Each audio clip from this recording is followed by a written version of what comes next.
JEE advanced 2024 ఫలితాలలో open కేటగిరీలో నారాయణదే ఆధిపత్యం. అంటే పునరుద్ధరించడానికి ఇంకా వాలంటరీ వ్యవస్థ అనేది రద్దు కాల. అంటే తాత్కాలికంగా ఎలక్షన్ కమిషన్ ఎన్నికల వేళ వాళ్ళని 2 నెలలు విధులకి దూరంగా ఉండమని చెప్పడం జరిగింది.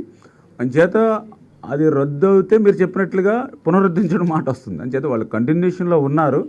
అయితే కొంతమంది ఈ వైఎస్ఆర్సీపీ ఒత్తిళ్ళకి లొంగి వాళ్ళ ప్రెజర్ తోటి కొంతమంది రాజీనామాలు కూడా చేసినటువంటి పరిస్థితి కూడా మా దృష్టికి వస్తూ ఉంది. అయితే ఇవన్నీ కూడా మేము మళ్ళీ రివ్యూ చేసుకుని డిపార్ట్మెంట్ పరంగా కూడా రివ్యూ చేసుకుని అసలు ఎంతమంది ఉన్నారు, ఎంతమంది రాజీనామాలు చేశారు, ఎవరు ఎట్లా ఉన్నారు ఏంటనేది కూడా మళ్ళీ డిపార్ట్మెంట్ పరంగా రివ్యూ కూడా చేసుకుని అయితే మేము మాత్రం ఆ రోజు ఒక మాట ఇచ్చాము, వ్యవస్థను కొనసాగిస్తాము, అదేవిధంగా ఇంటింటికి పింఛన్లు అందజేస్తామని చెప్పాం. అంచేత దాని ప్రకారంగానే మళ్ళీ మేము రివ్యూ చేసుకుని ఎక్కడైనా అటువంటి రాజీనామాలు చేసిన కానీ ఇతరత్ర ఏవైతే ఉన్నాయో దాన్ని ఎట్లా ఫుల్ఫిల్ చేయాలి, ఎట్లా దీన్ని ఇంకా బలంగా అంటే ఎందుకంటే ఏదో ఆ రోజు వైఎస్ఆర్సీపీ ఏంటంటే తన సొంతంగా ఉపయోగించుకున్నాడు, ఏదో జగన్న సైన్యం అట్లా కాదు. ఎందుకంటే ఒక వ్యవస్థ ఏర్పడిన అది ప్రభుత్వానికి సంబంధించింది. ఆ రోజు 5,000 రూపాయలు జీతం తీసుకుంటూ ఉన్నారని అంటే అది మన అందరం కూడా మరి పనుల ద్వారా కట్టినటువంటిది. ఇప్పుడు ఎన్టీ రామారావు గారు మండల వ్యవస్థను తీసుకొచ్చాడు. అంచేత మండల వ్యవస్థ ఎన్టీ రామారావు గారు తీసుకొచ్చారు కాబట్టి మండలంలో ఉన్నటువంటి అధికారులందరూ కూడా తెలుగుదేశం పార్టీకే పనిచేయాలి ఫ్యూచర్లో కూడా అనేటువంటి తప్పు. అలాగే డోక్రా సంఘాలు చంద్రబాబు నాయుడు గారు తీసుకొచ్చారు. అంచేత డోక్రా సంఘాలంతా చంద్రబాబు నాయుడు గారు అంటే ఆ రకంగా ఓకే ఆయన వాలంటీర్ తీసుకొచ్చారు, కానీ అది ప్రభుత్వానికి ప్రజలకు పనిచేసేటువంటి విధంగా మలచాలి తప్ప పార్టీకి మలిచేటువంటి విధానంలో ఒక రకంగా చెప్పాలంటే ఆయన నమ్ముకుని పాపం ఇవాళ వాలంటీర్స్ కూడా దెబ్బతిన్నారు.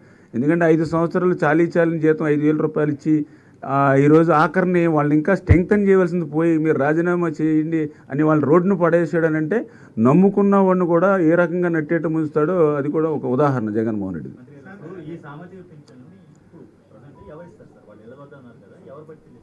ఏదైతే గతంలో ఏదైతే వ్యవస్థ నడిచిందో ఏదైతే సచివాలయ సిబ్బంది వాలంటీర్స్ ఏదైతే ఉన్నారో వాళ్ళ ద్వారానే పనిచేయడానికి మనం ప్రయత్నం చేస్తాం. అంటే మేము చెప్పాం కదా ఒకసారి రివ్యూస్ ఇంకా దాని మీద మనం చేసుకోవాల్సిన అవసరం ఉంది. ఎందుకంటే నిన్ననే మనం ప్రమాణ స్వీకారం చేయడం జరిగింది. ఇంకా ఇప్పుడే చంద్రబాబు నాయుడు గారు కూడా చెప్పడం జరిగింది అసలు ఏ శాఖలో ఎంతెంత అప్పులు చేశారు, ఏ శాఖల్లో ఏ ఆస్తులు తాకట్లు పెట్టారు, ఎక్కడ పెట్టారు, ఇవన్నీ తెలుసుకోవాల్సిన అవసరం ఉంది, తెలియజేసుకోవాల్సిన అవసరం ఉంది. అని చెప్పి ఇవన్నీ కూడా డిపార్ట్మెంట్స్ వారీగా 1 by 1 అన్నీ కూడా రివ్యూ చేసుకుని దీని మీద ఒక ఐడియా వచ్చిన తర్వాత ఇవి కూడా ఒక శ్వేతపత్రాలు వైట్ పేపర్స్ కూడా డిపార్ట్మెంట్ వారికి ఇచ్చి దాని మీద మేము క్లియర్గా రేపు ఫ్యూచర్లో అన్ని నిర్ణయాలు తీసుకుంటాం.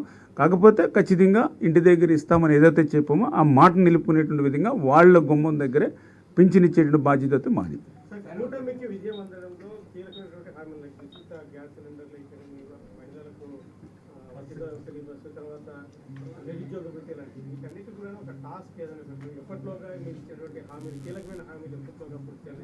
ఖచ్చితంగా ఇప్పుడు మనకి ఒక రోడ్ మ్యాప్ 5 years మనం అందులో మొట్టమొదటిసారిగా 1 by 1 ఎందుకంటే ఈవేళ మీరు చూసారు ఇంకా పెన్షన్లు పెంపు అని అంటే అది రేపు జూలై 1 నుంచి అంటే అన్నమాట వరకు నిలబెట్టడం అంటే అది సామాన్యమైన విషయం కాదు. దగ్గర 4,800 కోట్లు దగ్గర ఒక 5,000 కోట్ల దాకా ఫస్ట్ రేపు 1 monthలోనే ఓన్లీ పింఛన్లు పెంచడం ద్వారా అవసరం అవుతుంది. కొంచెం రఫ్గా మాకున్నటువంటి అవగాహన ద్వారా అయినా కూడా వెనుకాడకుండా ఇచ్చినటువంటి మాట నిలబెట్టుకోవడానికి 1 by 1 ఈవేళ ఒక 5 సంతకాలు మీరందరూ కూడా మొట్టమొదటి సంతకం డిఎస్సి కదా అని ఆలోచించిన పరిస్థితి. కానీ డిఎస్సితో పాటుగా ఈవేళ ఎవరైతే ల్యాండ్ టైటిలింగ్ యాక్ట్ కానీ పెన్షన్స్ కానీ అన్నా క్యాంటీన్ కానీ స్కిల్ కానీ ఇట్లా మరి ఈరోజు ఒక 5 అంశాలను ఒకేసారి మేము తీసుకోవడం జరిగింది. ఏదైతే మేము ప్రజలకు ఇచ్చిన హామీలు ఏవైతేనో ఖచ్చితంగా అవి 1 by 1 అవన్నీ కూడా నిలబెట్టి ప్రజల్లో సాటిస్ఫాక్షన్ లెవెల్ తీసుకెళ్లే బాధ్యత మేము తీసుకుంటాం ఖచ్చితంగా. సుమన్ టీవీలో మీ పర్సనల్ అండ్ బిజినెస్ ప్రమోషన్స్ కోసం కింది నెంబర్కి కాంటాక్ట్ చేయండి.